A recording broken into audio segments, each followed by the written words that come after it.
Hello folks, Andy Bell here from the Spirit of 2016 podcast, coming to you with another GAWA Summer Weekly Roundup in the direct aftermath of looking for my Northern Ireland shirt for about an hour, only to find it in the wash basket, unwashed, dead sweaty from a run the other day. This is absolutely humdinging and I can't wait to get out of it, which I feel gives some important context for this video. So hope everyone's well. It's raining in Ulster for a change. And there's actually not that much has happened this week. I'm sure that won't stop me going on for about half an hour with this video, but we'll start off with pre-season like we always do. Well, in fact, not really pre-season because the SPFL started this week. We had a load of players involved. I think I counted 11 in and around the first teams for the Scottish Premiership this season. So Steve Davis started in Rangers' 3-0 win over Livingston, played very well, watched the game, ran the midfield, looks absolutely none of his 36 years, just looks like he is... he's just another member of that Rangers midfield. He's an absolutely fantastic player. We all know it, and we're lucky to have him going into these qualifiers in September.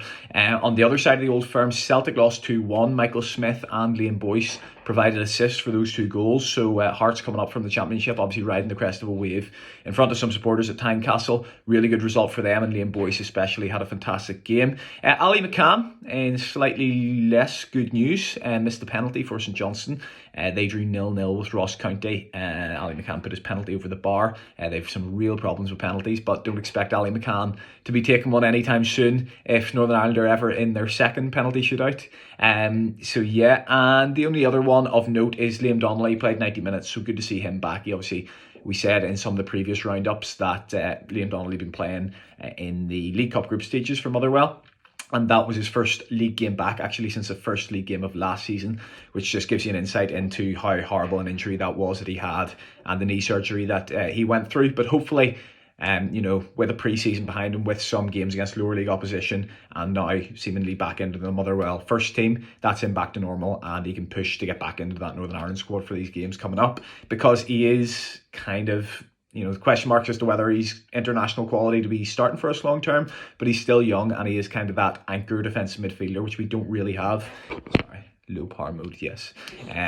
He's that kind of strong defensive midfielder that we don't really have. And with some problems in that position, we've shoehorned Steve Davis in there. He does a fantastic job, but not the same job as a Donnelly, for example, would do. So he'll give us an extra option in the squad. In terms of actual pre-season friendlies, goals this week, Charlie Allen for the Leeds first team. Now, they've been kind of playing matches one day after the other, so it's been like an under-23 teams with a couple of first team players thrown in, but it does go down as a Leeds first team friendly, and Charlie Allen came off the bench and scored in a 3-2 win over Guiseley, so brilliant for him. Obviously made the move over from Linfield, I think it was last summer.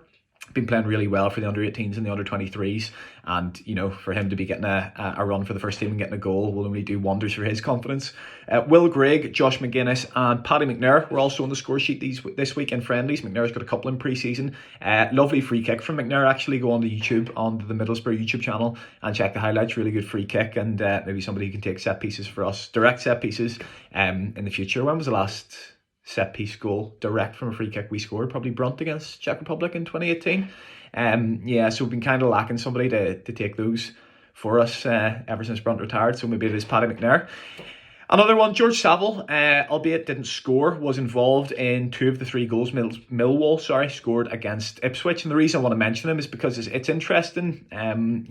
George Saville has a complicated relationship with Northern Ireland fans, have a complicated relationship with him, rather, in the sense that some of the performances have been, according to some fans, slightly below par. Seems to be a little bit unlucky in a Northern Ireland shirt, missed a load of chances, but Middlesbrough fans were really gutted to see him go, and Millwall fans are excited to see him back. Now, it's one of these where when George Saville actually came in for the first few games for Northern Ireland, looked really good. He was still playing for Millwall. Made a move to Middlesbrough for 8 million at the time. He was the most expensive Northern Ireland player of all time. Obviously hasn't worked out as well for him at Middlesbrough, albeit he had a really good season last year. So I wonder if it's time for Saville to come back and kick on. Maybe he feels a little bit more at home at Millwall, more familiar surroundings. I think it's his 3rd or 4th spell there. He seems to always go back there after trying out some new teams. But yeah, he seems to be doing really well in pre-season. So is Ballard at Millwall, and they both seem to be thriving. So yeah, mid-table championship, maybe pushing for promotion. If those two can come in and do well, that can give them a kick, and hopefully can improve their form for the upcoming internationals as well. Otherwise, in pre-season, Shane Lafferty was either isolating because of COVID or was out with an injury. I mentioned there were 16, 17 Blackpool players that were out. He's back now, came on in the 2 friendlies that they played. And Kyle Lafferty is also isolating, I believe. But he hasn't been playing over the last week or two, so he may well be back for Anorthosis Famagusta's Europa League game this Thursday night against Rapid Vienna, I believe. So yeah, that rounds up the kind of actual football. On the transfers, I'm going to be dead quick on this because there haven't been that many rumours. Last week we talked about Kieran Brown to Middlesbrough, but Mick McCarthy said that Middlesbrough's opening bid was nowhere near enough, and there hasn't been really any news on that in the last 4 or 5 days. So remains to be seen whether Middlesbrough come back with an improved bid. Obviously, Neil Warnock worked with him when he was at... I'm not sure if he actually directly worked with him, because Brown was on loan at Livingston for a while, but certainly was in charge of sanctioning loans and stuff for him. So interested to see whether they come back in with a bid or they look somewhere else. Either way, it looks like Kieran Brown's going to be used by a Championship club next season, which is good for him to prove himself at that level. And then there's 4 that I've written down here. There's no actual more news on, but they seem to be, in my mind, the 4 that I'm keeping an eye on in and around the Northern Ireland squad. Ali McCann, Dion Charles, Jordan Jones and Ethan Galbraith. There's nothing new to report on those. The only thing I would say is on Galbraith, Ole Gunnar Solskjaer, as we've mentioned before in previous roundups, he said that there's a possibility that Galbraith is going to go out on loan in August once they've got some of the first team players back from the Euros and the Copa America. Wanted to give him some time in pre-season, which he got. Played a bit of right back, played a bit of midfield, came on in a couple of games. So just keep an eye on that in the next week. Sunderland heavily interested, but also some Championship clubs are rivaling them for his loan signature as well. So that could be something that goes through this week. Maybe we'll have more news on that for next week's roundup. But that'll do for the transfers. In terms of one that's actually gone through as kind of another story, Gavin White to Oxford United, gone back there on loan. Interesting one. Cardiff seemed to be doing quite well for them in pre-season. Mick McCarthy said we'll have a look at him going into the last 2 years of his contract there. So interesting that they've sanctioned a loan rather than trying to get a fee for him. They paid quite a lot of money, 2 million. I thought they'd maybe try to recoup a little bit of that, see how much they get back. When you're playing in League One, realistically, you're probably not going to be paying that much money for him. They're not going to get that much money for him next summer. So interesting if they do think he is in the long-term plans for them. A lot of that will depend on his form for Oxford this season. But going there, playing under Joel Cooper, I hope not, playing alongside Joel Cooper, hopefully can help him settle in as well. And Oxford United, I think they finished 5th or 6th last season, beaten in the playoff semi-final to go up to the Championship. So you'd hope they'll be chasing promotion. White will be in a kind of positive, progressive team, getting minutes and fighting at the top end of League One, which is ideally we'd like our players playing Championship or Premiership, but if not, if they are in League One, fighting at the top end and gaining confidence from being in a team that has the majority of the ball most weeks can really be a good thing. Johnny Evans, who mentioned last week, is in a race to be fit for the start of the season. He's still not back in training. He is in the gym though, so he's kind of getting himself right. Loads of knocks last season, loads of recurring injuries that had him out. I mentioned he was a doubt for Bosnia, he was a doubt for Slovakia in those games, and we were always kind of worried about these injuries he was picking up. So hopefully he's getting himself right, and hopefully this kind of period of rehabilitation for him and his body doesn't eat into the September fixtures, and we have him for Lithuania away and certainly for Switzerland.